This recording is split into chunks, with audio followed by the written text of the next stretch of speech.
الحمد لله نحمده ونستعينه ونستغفره ونعوذ بالله من شرور أنفسنا ومن سيئات أعمالنا من يهده الله فلا مضل له ومن يضلل فلا هادي له وأشهد أن لا إله إلا الله وحده لا شريك له وأشهد أن محمدا عبده ورسوله أما بعد فإن خير الحديث كتاب الله وخير الهدي هدي محمد صلى الله عليه وسلم وشر الأمور محدثاتها وكل محدثة بدعة وكل بدعة ضلالة وكل ضلالة في النار. اللهم صل على محمد وعلى آل محمد كما صليت على إبراهيم وعلى آل إبراهيم إنك حميد مجيد. اللهم بارك على محمد وعلى آل محمد كما باركت على إبراهيم وعلى آل إبراهيم إنك حميد مجيد. أعوذ بالله من الشيطان الرجيم.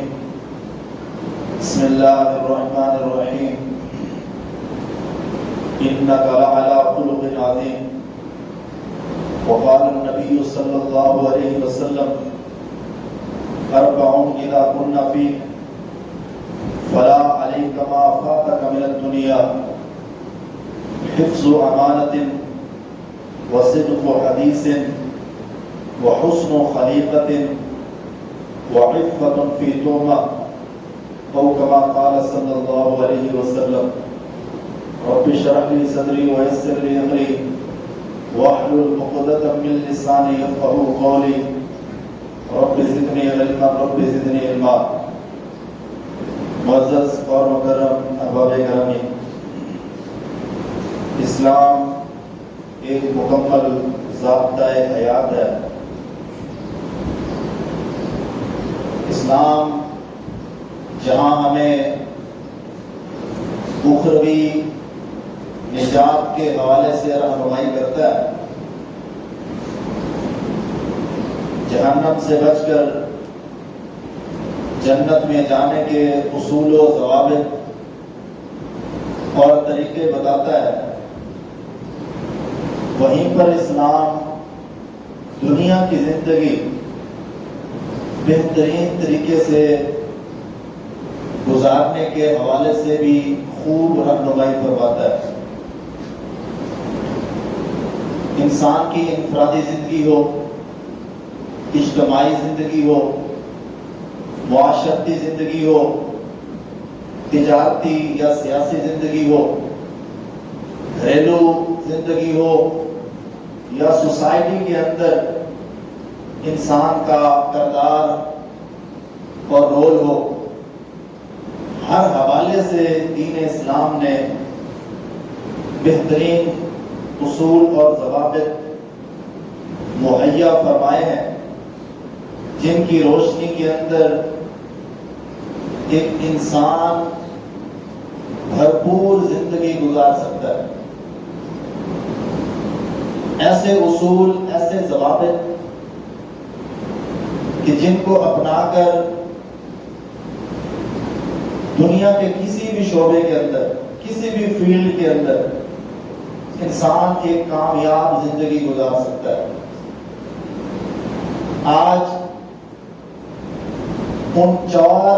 اوصاف، 4 خوبیوں، 4 خصلتوں کے حوالے سے گفتگو ہوگی، جن کے بارے میں امام الانبیاء، سید الاولین والآخرین، شافع معاشر، ہادی و رہبر و رہنما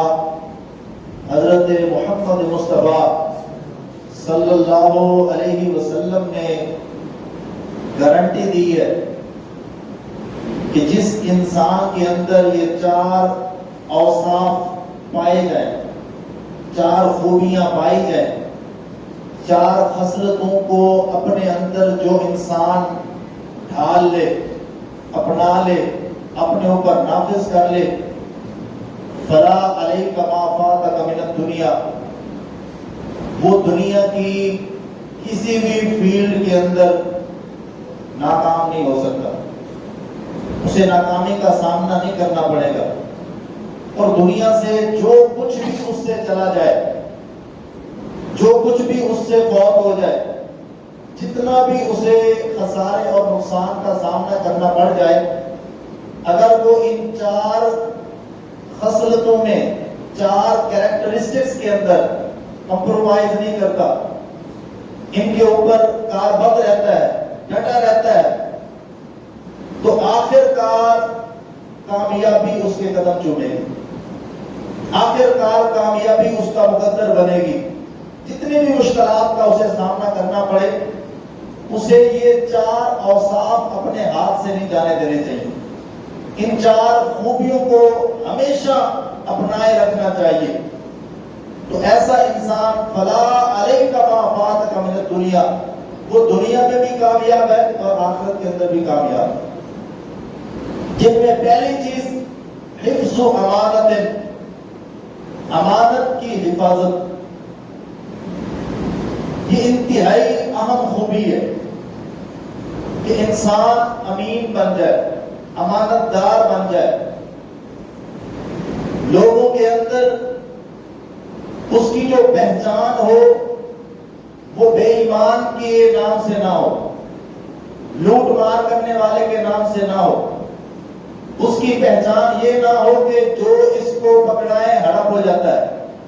بلکہ اس کی پہچان امانت دار کے نام سے ہو کہ اس بندے کے پاس جو بھی امانت رکھی جائے یہ انسان اس کی حفاظت کرے گا، یہ اس کو سنبھال کے رکھے گا، یہ صحیح طریقے سے اس امانت کو واپس لوٹائے گا۔ اور یاد رکھیں نبی مکرم صلی اللہ علیہ وسلم کا ارشاد ہے کہ جس انسان کو کوئی امانت دی جائے وہ اس امانت کی حفاظت کرے، مالک کی اجازت کے ساتھ استعمال بھی کر سکتا ہے لیکن حفاظت کے ساتھ رکھے، اس کی حفاظت کرے، اور پھر دل کی رضامندی کے ساتھ مطالبہ کرنے پر وہ امانت واپس مالک کو لوٹا دے۔ فَإِنَّهُ أَحَدُ الْمُتَصَدِّقِينَ، اللہ رب العزت اس کو اس امانت جتنی اس نے سنبھال کے رکھی پھر واپس لوٹاتا ہے، وہ ایسے ہے جیسے اتنی دولت اس نے اللہ کی راہ میں صدقہ کی ہے، اللہ اس کو صدقہ کرنے کا اجر و ثواب عطا فرماتا ہے کہ جیسے وہ اپنی جیب سے صدقہ کر رہا ہے۔ یہ اتنی اہم ذمہ داری ہے امانت کی حفاظت، امانت کو مالک کی طرف لوٹا دینا، اور یہ وہ خوبی ہے کہ محمد رسول اللہ صلی اللہ علیہ وسلم نے اپنی زندگی نبوت سے پہلے والی جو مشرکین کے اندر، قریش کے اندر گزاری، اس زندگی کے اندر بھی وہ لوگ آپ کو صادق اور امین کے نام سے پکارا کرتے تھے کہ آپ صادق ہیں، آپ امین ہیں، کہ آپ کے پاس کوئی بھی امانت رکھی جائے تو آپ اس امانت کی حفاظت کرنے والے ہیں، اس امانت کو ایمانداری کے ساتھ، حفاظت کے ساتھ مالک کی طرف لوٹانے والے ہیں۔ اور وہ دشمن بھی آپ کو صادق اور امین کے نام سے جانا کرتے تھے، پکارا کرتے تھے۔ جب مکہ کے اندر اللہ کا جو گھر ہے بیت اللہ، مشرکین مکہ نے اسے نئے سرے سے تعمیر کیا۔ اس وقت نبی مکرم صلی اللہ علیہ وسلم کی عمر مبارک 35 سال تھی۔ وہ بیت اللہ تعمیر کیا اور بڑی ایمانداری کے ساتھ انہوں نے کہا کہ اس میں حرام کا 1 روپیہ بھی شامل نہیں کرنا، جتنی جگہ بچ گئی وہ حتیم کے نام سے چھوڑ دی، وہ آج بھی موجود ہے، لیکن حرام شامل نہیں کیا اس میں۔ بیت اللہ بنانے کے بعد جب اہم ذمہ داری حجر اسود، جس کو چومنے سے اللہ گزرے ہوئے گناہ معاف فرما دیتا ہے، جس کو ہاتھ لگانے سے، جس کی طرف اشارہ کرنے سے اللہ گزرے ہوئے سارے گناہ معاف فرما دیتا ہے، جب اس کو رکھنے کی باری آئی تو جتنے قبائل تھے ان کے اندر اختلاف ہو گیا۔ ہر قبیلے کا سردار کہتا تھا کہ میں اپنے ہاتھ سے اٹھا کر حجر اسود کو اس کی جگہ پہ رکھوں گا۔ اب یہ ایشو ریزالو کرنے کے لیے ایک انتہائی ذمہ دار انسان کی ضرورت تھی، تو انہوں نے فیصلہ کیا کہ کل صبح سب سے پہلے جو شخص بیت اللہ کے اندر داخل ہوگا وہ ہمارا فیصلہ کرے گا کہ حجر اسود کو کون اٹھا کے اس کی جگہ پہ رکھے۔ تو صبح سب سے پہلے بیت اللہ میں جو داخل ہوئے وہ محمد رسول اللہ صلی اللہ علیہ وسلم تھے۔ تو وہ قریش مکہ، مشرکین مکہ یہ پکار اٹھے، ھذا الامین صدقناہ، یہ ایسے امین ہیں، امانت دار ہیں کہ یہ جو بھی فیصلہ کریں گے ہم ان کے فیصلے پر آمین کہیں گے، سر خم تسلیم کریں گے۔ امین کے نام سے سب نے بیک زبان آپ کو پکارا، بلایا کہ یہ امین ہے۔ یہ کوئی چھوٹی خوبی نہیں ہے کہ جہاں انسان نے 35 سال زندگی گزاری ہو، اپنے پرائے غیر سب آپ کو امین کے نام سے پکار رہے ہیں کہ آپ نے کبھی امانت میں خیانت نہیں کی۔ اور وہ ایشو کو آپ نے کس طرح ریزالو کیا؟ آپ نے فرمایا ایک چادر، بڑی چادر لائی جائے، چادر لائی گئی، آپ نے اپنے ہاتھ سے اٹھا کر حجر اسود چادر کے اندر رکھا اور قبیلے کے سرداروں سے کہا کہ ایک ایک کونے سے پکڑ لیں، ایک ایک سرے سے پکڑ لیں۔ انہوں نے ایک ایک سرے سے پکڑا، اوپر اٹھایا اور پھر آپ نے وہ حجر اسود اٹھا کے اس کو اس کی جگہ پہ رکھ دیا۔ اور آپ کی اس مدبرانہ فیصلے پر وہ سارے خوش ہوئے اور مطمئن ہوئے کہ یہ بہترین فیصلہ تھا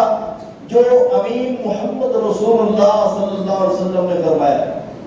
یہ انتہائی مدبرانہ فیصلہ تھا کہ اتنا بڑا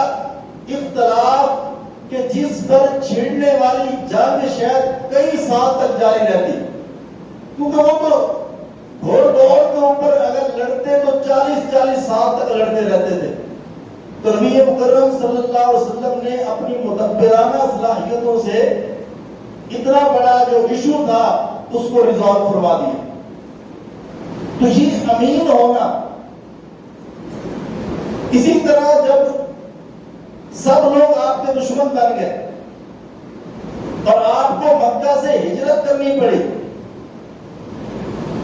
مشرکین مکہ کے سردار سارے آپ کے گھر کا گھیرا لگا کے کھڑے ہیں، رات کا وقت ہے، سب سردار کھڑے ہیں کہ سب نے مل کر نعوذ باللہ محمد رسول اللہ صلی اللہ علیہ وسلم کو قتل کرنا ہے، کیونکہ اگر ایک قبیلے کا سردار کرے گا تو پھر دوسرے اس کے خلاف کھڑے ہو سکتے ہیں۔ چنانچہ یہ فیصلہ کیا کہ سب نے مل کر قتل کرنا ہے تاکہ کسی کے اوپر کوئی بات نہ کر سکے۔ اور یہ جو محمد رسول اللہ صلی اللہ علیہ وسلم کی صورت میں اسلام کی جو روشنی پھیل رہی ہے یہ مدھم ہو جائے، مٹ جائے۔ یریدون ان یطفئوا نور اللہ بافواہہم، اللہ کے نور کو، اسلام کے نور کو مٹانے کے لیے سارے تلے ہوئے تھے اور سارے باہر آپ کے گھر کا گھیرا ڈال کے کھڑے ہوئے تھے۔ اور آپ سمجھ سکتے ہیں اتنے جان کے دشمنوں کی بھی امانتیں اس حالت میں بھی محمد رسول اللہ صلی اللہ علیہ وسلم کے پاس پڑی،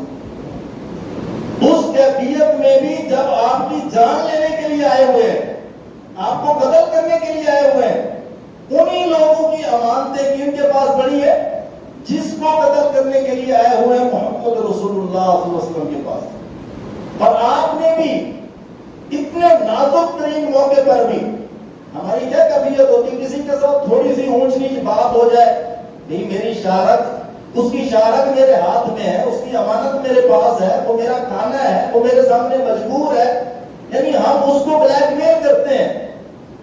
جبکہ ایسی حالت میں بھی محمد رسول اللہ صلی اللہ علیہ وسلم جب باہر نکلے، آپ نے سورہ یاسین تلاوت فرمائی، زمین سے مٹی کی مٹھی دری، اس پر سورہ یاسین کی تلاوت فرما کے آپ نے ان کی طرف ایسے مٹی پھینکی اور اللہ نے ان سب کی آنکھیں بند کر دی۔ ان کے سامنے سے ہی نبی کریم صلی اللہ علیہ وسلم گزر کے گئے لیکن کسی کو نظر نہیں آئے۔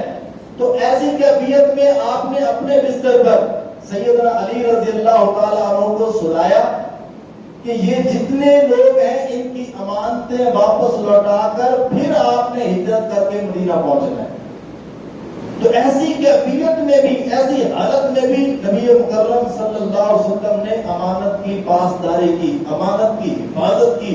جب آپ کی جان کو خطرہ تھا، سیدنا علی رضی اللہ عنہ کی جان کو بھی خطرہ تھا، لیکن امانت اتنی اہم تھی کہ آپ نے سیدنا علی کو فرمایا کہ یہ امانتیں لوگوں کو لوٹا کر پھر آپ نے ہجرت کر کے آنا ہے۔ اسی لیے نبی کریم صلی اللہ علیہ وسلم نے فرمایا ہے لا ایمان لمن لا امانت لہ ولا دین لمن لا عہد لہ، جس بندے کے اندر امانت کی حفاظت نہیں ہے اس کا کوئی ایمان نہیں، اور جس کے اندر وعدے کی پاسداری نہیں ہے اس کا کوئی دین نہیں ہے۔ امانت کی حفاظت، وعدے کی پاسداری، یہ دونوں انتہائی اہم چیزیں ہیں، اور جس کے اندر یہ خوبی پائی جاتی ہے نبی کریم صلی اللہ علیہ وسلم نے فرمایا وہ دنیا کے کسی موڑ پر بھی مار نہیں کھائے، وہ ناکام نہیں ہوگا، آخر کار کامیابی اس کا مقدر بنے گی۔ تو امانت کی حفاظت اپنے اندر پیدا کریں، امانت کو سنبھالیں، امانت کو اس کے مالک کی طرف لوٹائیں، کیونکہ قیامت کے دن اس کا بھی محاسبہ ہوگا، اس کا بھی سوال ہوگا، اس کے بارے میں بھی پوچھا جائے گا کہ تو نے امانت کی حفاظت کی تھی کیا نہیں کی تھی۔ وَمَن يَقُلُ يَأْتِ بِمَا غَلَّ بِهِ يَوْمَ الْقِيَامَةِ، جس نے امانت کے اندر ذرہ برابر بھی خیانت کی، قیامت کے دن اس سے مطالبہ کیا جائے گا کہ وہ چیز لا کر اللہ کے سامنے پیش کر، لے گیا، اس کو لانے کا مطالبہ، ایک سوئی کے برابر بھی کوئی چیز ہوئی تو وہ بھی اللہ کے سامنے پیش کرنی پڑے گی جس نے امانت کے اندر خیانت کی۔ وہ مشہور روایت ہے نا کہ ایک شخص لڑتے ہوئے، اللہ کے راہ میں لڑتے ہوئے فوت ہو گیا، تو دوسرے لوگ کہنے لگے کہ یہ شہید ہو گیا۔ آپ صلی اللہ علیہ وسلم نے فرمایا کہ میں اپنی آنکھوں سے دیکھ رہا ہوں مال غنیمت سے خیانت کی ہوئی چادر جہنم کی آگ بن کر اس کے جسم کو لپٹی ہوئی۔ امانت اتنی اہم ہے کہ اگر امانت کی حفاظت اگر انسان نہیں کرتا تو اس کی باقی نیکیاں ضائع ہو جاتی ہیں، باقی اس کے اعمال عبادات ضائع ہو جاتے ہیں۔ ان اللہ یأمرکم ان تؤدوا الامانات الی اہلھا، یہ اللہ کا حکم ہے کہ امانت کو مالکوں تک بخوبی طریقے سے واپس لوٹایا جائے۔ اور منافق کی یہ نشانی ہے اذا اؤتمن خان، جب اس کے پاس امانت رکھی جاتی ہے تو وہ امانت میں خیانت کرتا ہے۔ یہ منافق کی علامت ہے، یہ منافق کی نشانی ہے۔ تو اس چیز کا انتہائی احتیاط کے ساتھ خیال رکھنا چاہیے کہ امانت کو امانت دار تک، مالک تک واپس لوٹایا ہے۔ اسی طرح دوسری خوبی جو نبی مکرم صلی اللہ علیہ وسلم نے بیان فرمائی ہے صدق و حدیث، سچی بات کرنا، سچ بولنا، سچ اپنانا، یہ دوسری صفت ہے، دوسری خوبی ہے۔ جس کے اندر یہ خوبی آ جائے، یہ صفت آ جائے، فَلَيْسَ عَلَيْكَ مَا فَاتَكَ مِنَ الدُّنْيَا، اسے کوئی چیز دنیا میں کامیاب ہونے سے روک نہیں سکتی، دنیا کے معاملے میں بھی، آخرت کے معاملے میں بھی کامیابی اس کا مقدر بنے گی۔ یا ایھا الذین آمنوا اتقوا اللہ حق تقاتہ، اے ایمان والو اللہ سے ڈرو، وکونوا مع الصادقین، اور سچے لوگوں کے ساتھ ہو جاؤ، سچ اپناؤ، سچے لوگوں کا ساتھ دو، ہر معاملے کے اندر سچ، صداقت، کہ انسان کا یہ وصف بن جائے کہ یہ انسان سچا ہے، یہ سچ بولتا ہے، یہ سچ بات کرتا ہے۔ نبی مکرم صلی اللہ علیہ وسلم نے جب 40 سال عمر گزارنے کے بعد اللہ کی طرف آنے والے پیغام کو لوگوں تک پہنچانے کے لیے صفا پہاڑی پر سب لوگوں کو جمع کیا، اکٹھا کیا، اور ان کے سامنے یہ دین کی دعوت پیش کرنے کے لیے کھڑے ہوئے، تو سب سے پہلے آپ نے فرمایا فقد لبثت فیکم عمرا من قبل، کہ لوگوں میں نے تمہارے اندر 40 سال گزارے ہیں۔ 40 سال زندگی کا ایک بہت بڑا حصہ ہے۔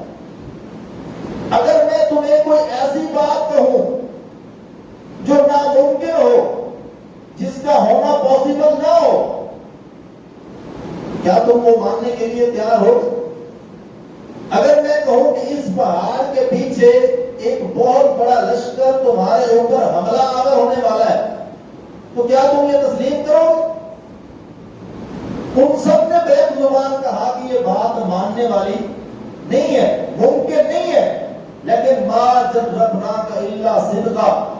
آپ نے ہمارے اندر 40 سال زندگی گزاری ہے، ہم نے آپ کو کبھی سچ کے علاوہ کوئی بات کرتے نہیں دیکھا، اس لیے ہمیں یہ بات ماننی پڑے گی کہ آپ جو کہہ رہے ہیں وہ سچ ہے، وہ حق ہے۔ پھر آپ صلی اللہ علیہ وسلم نے یہ دین کی دعوت پیش کی۔ تو انسان کی زندگی ایک شیشے کی طرح بالکل کلیئر ہونی چاہیے، اور یہ لوگوں کے سامنے بھی، اللہ کے سامنے بھی۔ نبی مکرم صلی اللہ علیہ وسلم ارشاد فرماتے ہیں جو بندہ سچ بولتا ہے، سچ کو ڈھونڈتا ہے، سچ کو اپناتا ہے، سچ کو اپنی زندگی کا حصہ بناتا ہے، حتی یکتب عند اللہ صدیقا،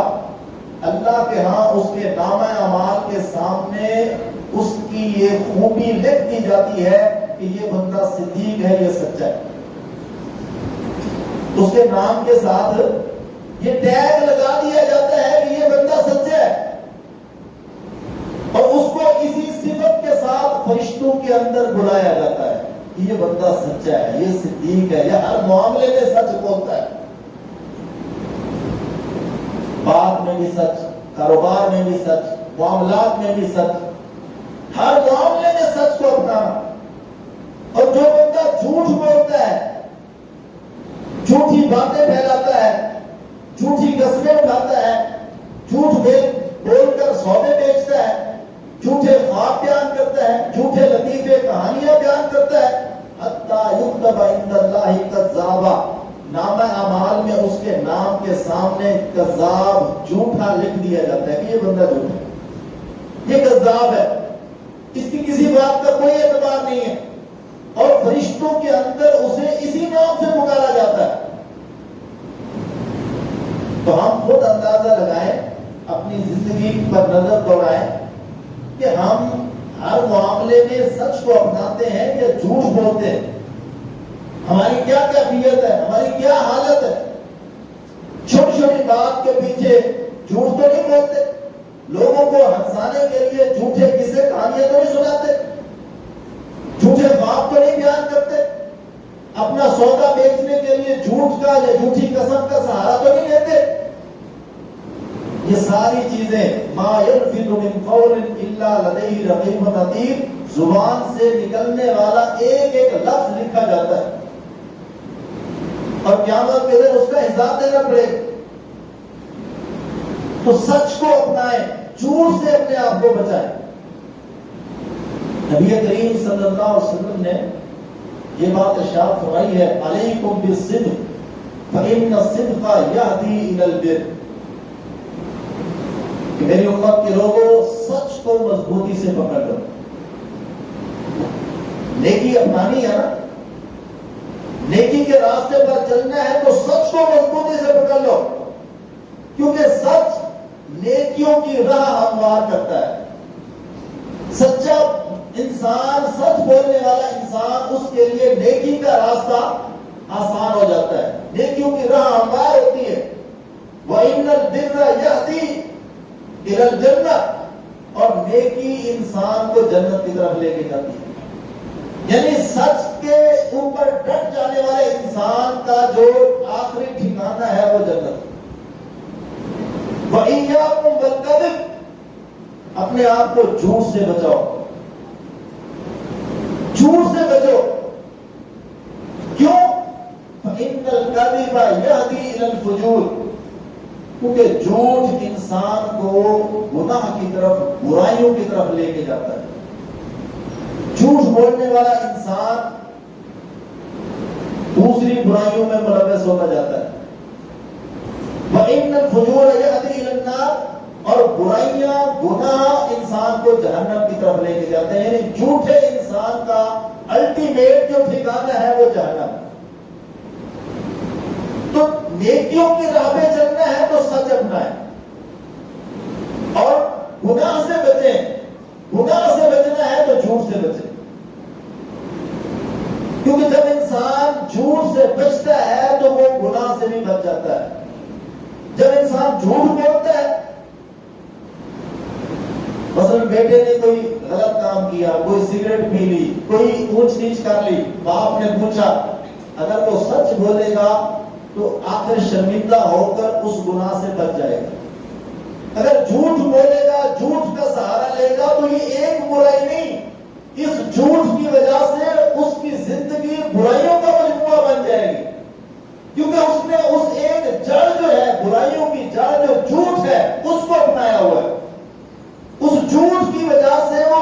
گناہوں کے اندر لت پت ہوتا جائے گا. سگریٹ سے آگے پھر نشہ، پھر جوا، پھر اور برائیاں، گناہوں کے اندر وہ دلدل کے اندر پھنستا جائے گا اس ایک جھوٹ کی وجہ سے.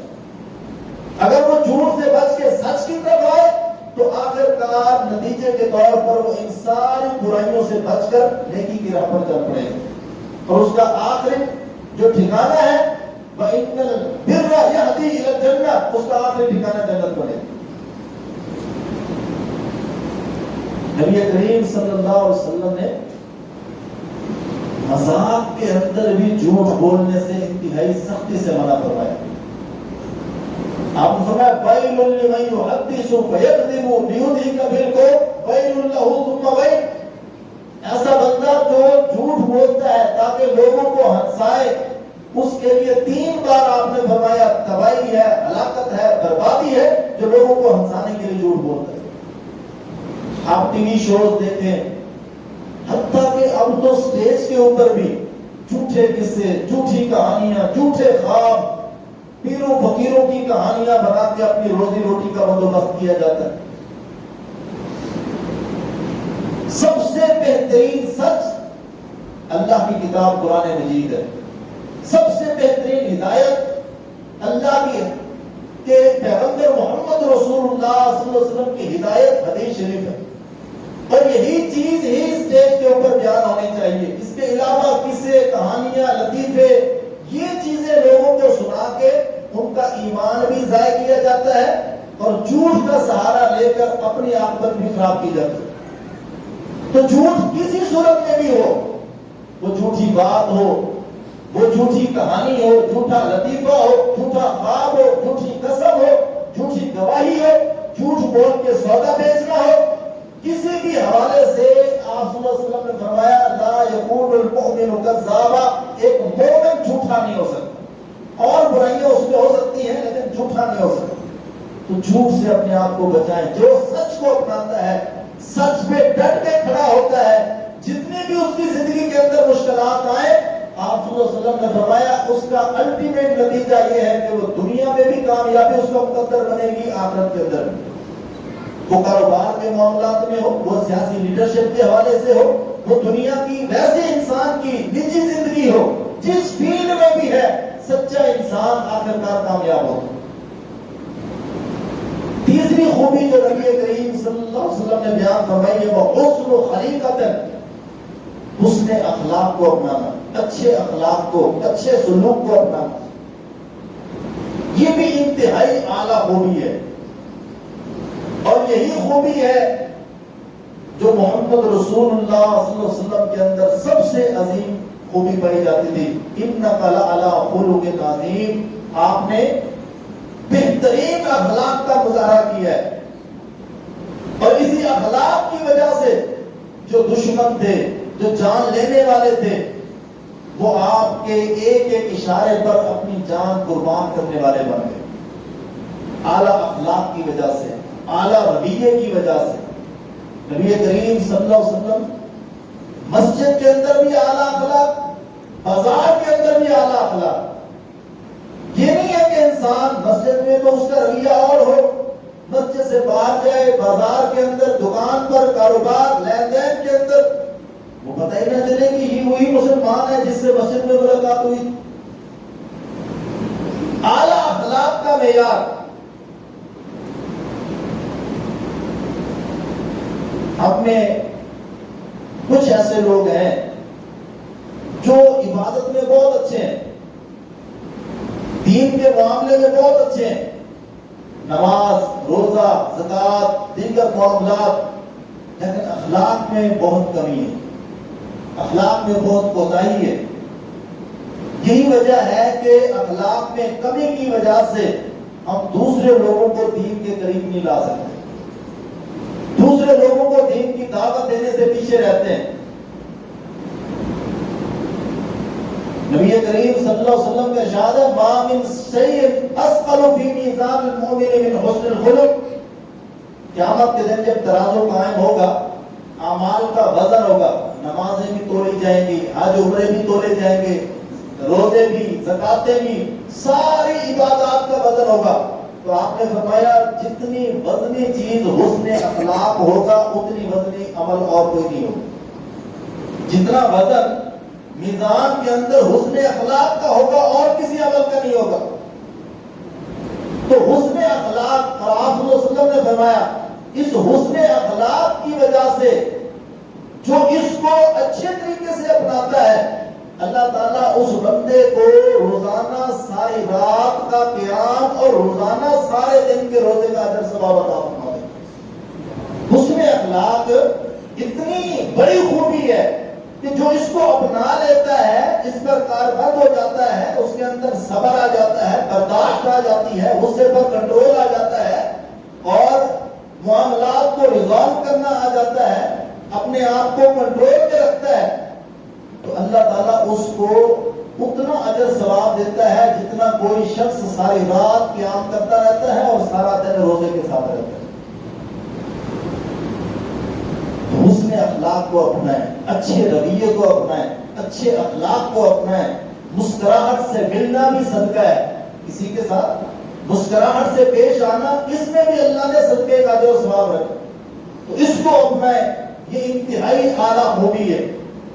اور یہ وہ خوبی ہے جس کے بارے میں اللہ نے اپنے پیغمبر صلی اللہ علیہ وسلم کو فرمایا ہے انک لعلی خلق عظیم۔ چوتھی صفت، چوتھی خوبی جو نبی کریم صلی اللہ علیہ وسلم نے فرمائی ہے وعفۃ فی توبہ، حلال کمانا اور حلال کھانا۔ کمانا بھی حلال ہے، خود بھی حلال کھانا ہے، اپنے بچوں کو بھی حلال کھلانا ہے۔ یہ چار خوبیاں،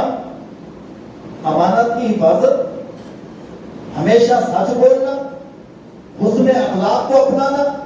حلال کمانا اور حلال کھانا، یہ چار خوبیاں، چار اوصاف، چار کریکٹرسٹکس جس بندے کے اندر پائے جاتے ہیں، نبی کریم صلی اللہ علیہ وسلم نے فرمایا فلا علیک ما فاتک من الدنیا، جو کچھ مرضی اس کا نقصان خسارہ ہو جائے اسے پریشان ہونے کی ضرورت نہیں ہے، کیونکہ نتیجتاً دنیا میں بھی کامیابی اس کا مقدر بنے گی، آخرت میں بھی کامیابی اس کا مقدر بنے گی۔ حلال کمانا، حلال کھانا انتہائی اہم ہے، کیونکہ اگر کمائی کے اندر، رزق کے اندر حرام کی ملاوٹ ہو گئی تو عبادتیں بھی ضائع، نمازیں بھی ضائع، زکاتیں بھی ضائع۔ نبی کریم صلی اللہ علیہ وسلم ارشاد فرماتے ہیں جس نے 10 درہم کا لباس پہنا ہے اس میں 1 درہم بھی حرام کا شامل ہے، جب تک اس کے لباس جسم پر رہے گا اس کی کوئی عبادت قبول نہیں ہوگی۔ ایک بندہ لمبا سفر کر کے اللہ کے گھر مسجد بیت اللہ کے اندر پہنچتا ہے، اشعث اغبر، پیدل چل کے گیا، بال گرد و غبار، کپڑے گرد و غبار، وہاں پہنچ کے رب کے سامنے رو رو کے گڑگڑاتا ہے یا ربی یا ربی یا ربی، لیکن مطعمہ حرام والبسہ حرام مشربہ حرام، کھانا حرام کا، پینا حرام کا، لباس حرام کا، فَأَنَّىٰ يُسْتَجَابُ لِذَٰلِكَ، اللہ اس بندے کی دعا کیسے قبول کرے؟ اس کی عبادت کیسے قبول ہو، اس کا حج عمرہ کیسے قبول ہو، اس کی قربانی کیسے قبول ہو؟ حلال کو اپنائیں، تھوڑا کھائیں حلال کھائیں، اس کے اندر رب نے برکت ڈال دینی۔ نبی کریم صلی اللہ علیہ وسلم ارشاد فرماتے ہیں ایک بندہ ان رجلا قتل ثم احيى ثم قتل ثم احيى ثم قتل ما دخل الجنہ حتى يقضى عنه دینه، ایک بندہ اللہ کی راہ میں شہید ہو جائے، رب اسے پھر زندگی دے، وہ پھر شہید ہو جائے، اللہ اسے پھر زندگی دے، وہ پھر شہید ہو جائے، یعنی 3 مرتبہ شہادت کا رتبہ بہت بڑا ہے، 3 مرتبہ بھی شہادت کا رتبہ انسان پا لے، لیکن اس نے کسی کا قرض دینا ہے، کسی کا حق کھایا ہوا ہے، کسی کی پراپرٹی پہ قبضہ کیا ہوا ہے، جب تک اس کا حق ادا نہیں کیا جائے گا وہ 3 بار شہید ہونے والا انسان بھی کبھی جنت میں نہیں جا سکتا۔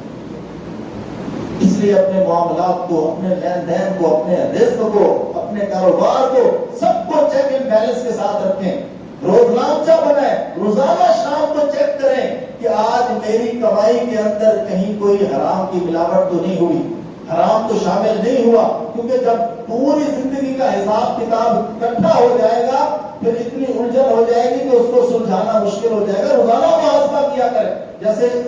ملازموں کا روزانہ محاسبہ کرتے ہیں، دیگر معاملات میں جو لینے ہو لوگوں سے اس کا حساب کتاب بنا کے رکھتے ہیں، جو تو دینے ہیں چاہے کسی سے لیے ہیں، چاہے کسی کے ہتھیائے ہیں، چاہے کسی سے لوٹ مار کی ہے، چاہے جھوٹ بول کے لیے ہیں، جس حساب سے بھی لیے ہیں ان کا بھی لیکھ پاڑ کر لیا کرے کہ یہ بھی میں نے اللہ کو قیامت میں حساب دینا ہے۔ اللہ ہم سب کو اپنی اصلاح کرنے کی توفیق عطا فرمائے۔ وآخر دعوانا الحمدللہ رب العالمین۔